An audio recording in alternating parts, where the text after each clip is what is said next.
ছোটবেলায় অন্নপূর্ণাকে রেখে চলে যান তার বাবা মা। এখন আপন বলতে একমাত্র ওর ঠাকুমা। অন্যের বাড়িতে রান্নার কাজ করে দুজনের সংসার কোনো রকমে চলে যায়। ঠাকুমা, ও ঠাকুমা, কি রান্না করছো গো আজ? এই তো দিদি ভাই, আজ পোলাও রান্না করছি তোমার জন্য। পোলাও? আমাকেও পোলাও রান্না শিখিয়ে দেবে ঠাকুমা? তুই তো আমার সাথে সাথেই থাকিস দিদি ভাই, তুইও ঠিক শিখে ফেলবি সব। এরপর ঠাকুমা আবারও তার রান্নায় মনোযোগ দিল। কিন্তু রান্না শেষে বাড়ি ফেরার সময় ভীষণ জোরে বৃষ্টি নামলো।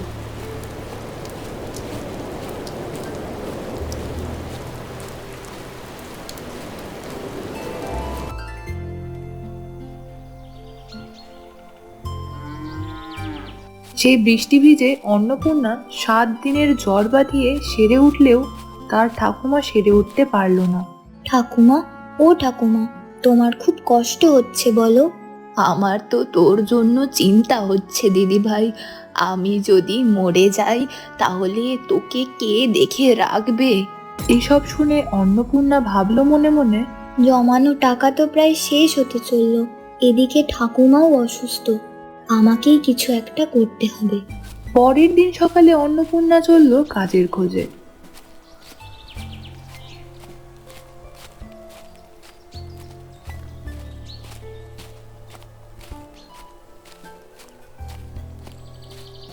ঠাকুমা যে বাড়িতে রান্না করত সেই বাড়িতেই।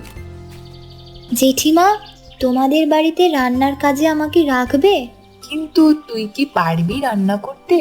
আমি ঠাকুমাকে দেখে দেখে সব রান্না শিখে ফেলেছি, তুমি দেখবে জেঠিমা, আমি ঠিক পারবো। কিন্তু এতেও কোনো কাজ হলো না। সেখান থেকেও অন্নপূর্ণাকে ফিরিয়ে দিল।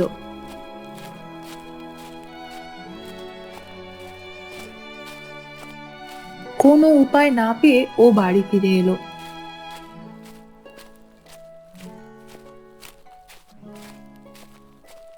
সে দেখলো ঠাকুমা বিছানায় বসে আছে। ওকে দেখে ঠাকুমা বলল, দিদি ভাই, কোথায় গিয়েছিলি তুই? অন্নপূর্ণা ঠাকুমাকে চিন্তায় ফেলতে চায়নি, তাই বলল, আমি তো ফুলিদের বাড়িতে গিয়েছিলাম ঠাকুমা, তুমি কি কিছু বলবে? কাল একবার ফুলিদের বাড়ি যাবি দিদি ভাই? সেটা তো আমি রোজই যাই, কিন্তু হঠাৎ এ কথা বলছো কেন? ঠাকুমা বলল, ফুলির মাকে গিয়ে আমার কথা বলবি। আমি একটু পায়েস খেতে চেয়েছি, আমাকে বড্ড ভালোবাসে, আমার কথা শুনলে না করতে পারবে না।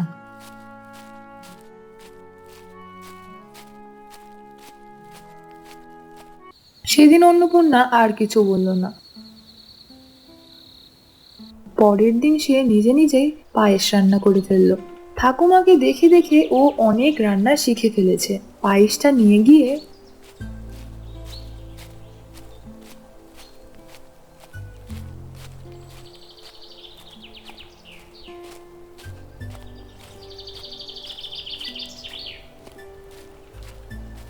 ঠাকুমা, এই নাও পায়েস, দেখো তো কেমন হয়েছে। ঠাকুমা পায়েসের বাটি থেকে কিছুটা পায়েস মুখে দিতেই আহা, কি স্বাদ! প্রাণটা জুড়িয়ে গেল একেবারে। ও বাড়ি কখন গেলি রে দিদি ভাই? অন্নপূর্ণা খুশি হয়ে বলল, ঠাকুমা, এই পায়েসটা আমি নিজেই রান্না করেছি তোমার জন্য, তোমার থেকেই তো শিখেছি। বেশ কিছুদিন পর অন্নপূর্ণা গেল ফুলিদের বাড়িতে।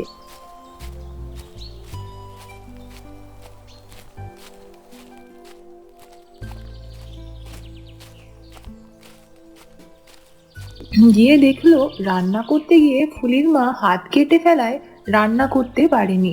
সেটা দেখে, তোমার তো হাতের অবস্থা ভালো না, তুমি রান্না করবে কিভাবে? কি আর করবো রে মা, এভাবেই করতে হবে। ফুলিটাও তো রান্না করতে পারে না তেমন। জেঠিমা, তোমার আজকের রান্নাটা আমি করে দেব? উমা, তুই রান্না করতে পারিস বুঝি?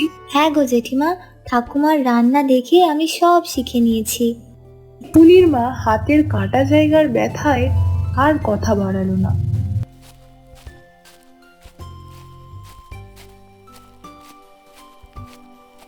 অন্নপূর্ণা একাই সব রান্না করে বাড়ির কাজও গুছিয়ে দিল।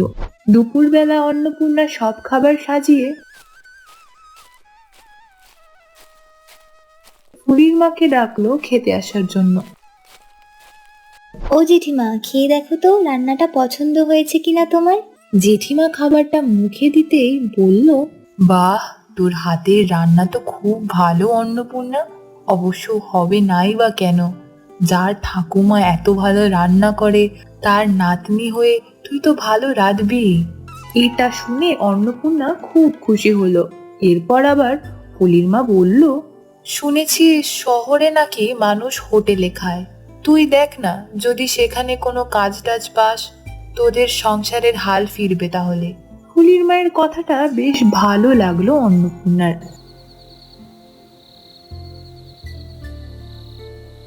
তাই পরের দিন সকালে উঠে সে বেরিয়ে পড়লো কাজের জন্য। কিন্তু বেশ কয়েকটা হোটেলের মালিকের কাছে ঘুরেও কোনো কাজ পেল না সে।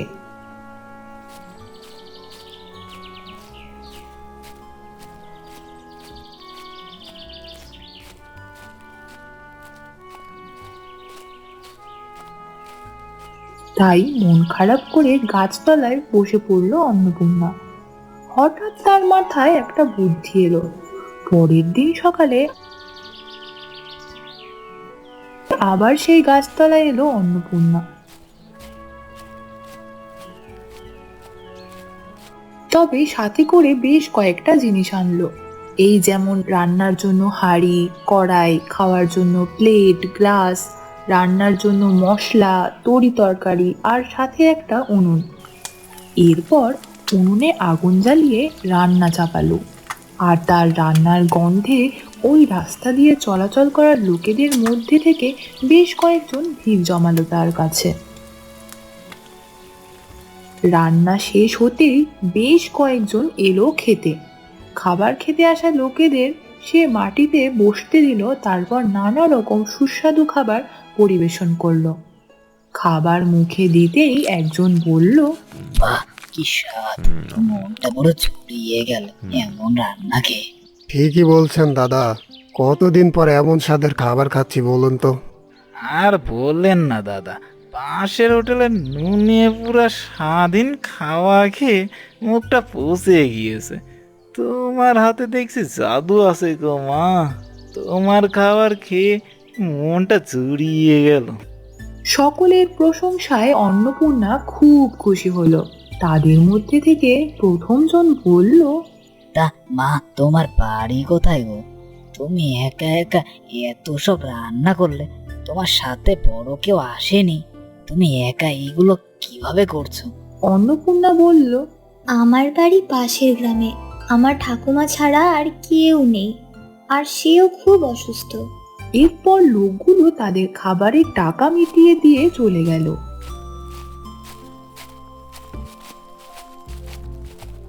অন্নপূর্ণা নিজের সাথে আনা সব জিনিস গুছিয়ে বাড়ি ফিরে গেল সেদিন।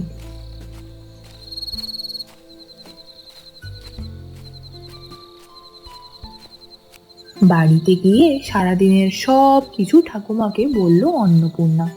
সব শুনে ঠাকুমা বলল, মা বাবা মরা মেয়েটা কত বড় হয়ে গেল, আজ সে নিজে রান্না করে মানুষজনকে খাওয়াচ্ছে।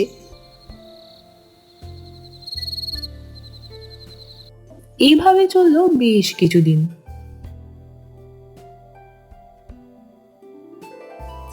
এখন সেই গাছের নিচে একটা চালা ঘর, আর সেখানে কয়েকটা টেবিলও হয়েছে।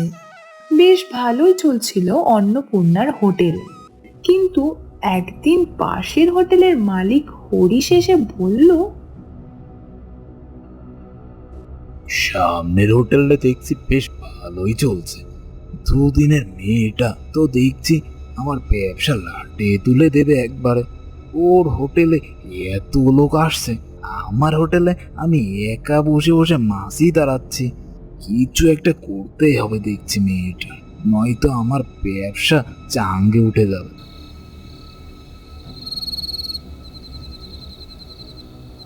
পরের দিন হরিশ ছদ্মবেশে গেল অন্নপূর্ণার হোটেলে। গিয়ে দেখলো বেশ কয়েকজন লোক খেতে বসেছে। হরিশ গিয়ে কোনায় একটা টেবিলে বসলো। এইভাবে ছদ্মবেশে এসে ধরা না পড়ে যায় মেয়েটার কাছে, কি যে হবে একটা ধরাটা পড়লে। অন্নপূর্ণা এগিয়ে এসে বলল, বলছি আপনাকে তো আগে কোনোদিনও দেখিনি আমার এখানে আসতে। আসলে মা, তোমার রান্নার কথা শুনে এখানে চলে এলাম, নিজে একবার খেয়ে দেখতে। এত লোক মুখে শুনেছি, তাই চলে এলাম তোমার এখানে রান্না খেতে। অন্নপূর্ণা হরিশের জন্য এক থালা খাবার এনে দিল। হরিশ খাবারটা মুখে দিতেই আহ, মনটা জড়িয়ে গেল। কি ভালোই না হয়েছে রান্নাটা। এই মেয়ে তো সত্যিই জাদু জানে। আমি এতদিন ধরে রান্না করছি, তবুও এত ভালো রান্না রাঁধতে পারি না।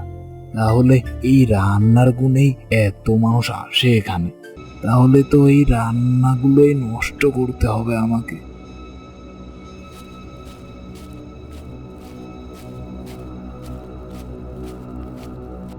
এই তো সব খাবার, এগুলো আমি সব নষ্ট করে দেব। তারপর দেখি এটা কিভাবে ব্যবসা করে। আমার সাথে ব্যবসা করা। এই বলে সে খাবারের মধ্যে নুন মিশিয়ে দিয়ে ওখান থেকে বেরিয়ে যায়।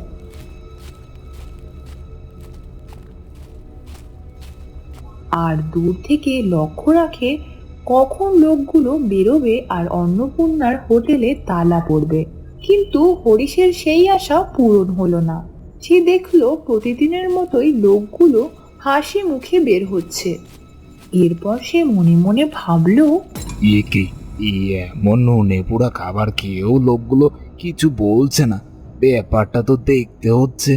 এই বলে সে সামনে এগিয়ে গেল আর একজনকে জিজ্ঞেস করলো, কি দাদা, অন্নপূর্ণার রান্না কেমন খেলেন আজ?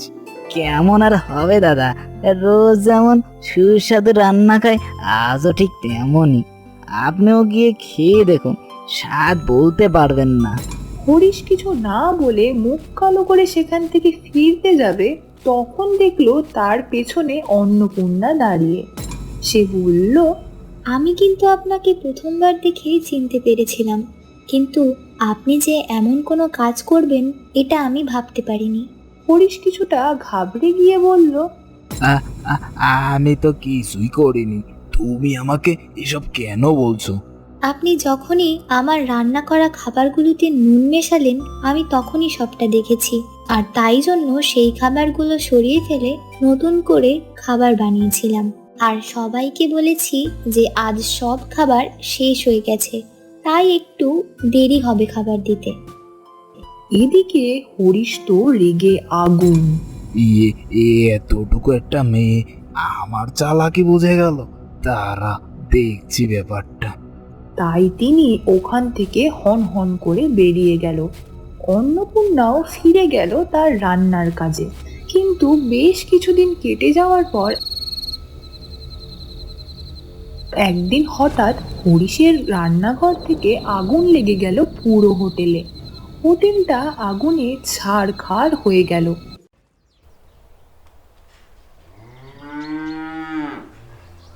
পরের দিন হরিশ তার পোড়া হোটেলের সামনে মাথায় হাত দিয়ে বসেছিল। অন্নপূর্ণা এগিয়ে এসে বলল, হরিশবাবু, মনে আছে আপনি একদিন আমার ছোট হোটেলটা নষ্ট করে দিতে চেয়েছিলেন, আর আজ আপনার নিজের হোটেলটাই শেষ হয়ে গেল। এবার বুঝলেন তো, অন্যায় করলে তার শাস্তি পেতেই হয় তাকে। তো বন্ধুরা, কেমন লাগলো আমাদের আজকের এই গল্পটি? ভালো লাগলে অবশ্যই আমাদের চ্যানেলটিকে সাবস্ক্রাইব করে দিও। ধন্যবাদ।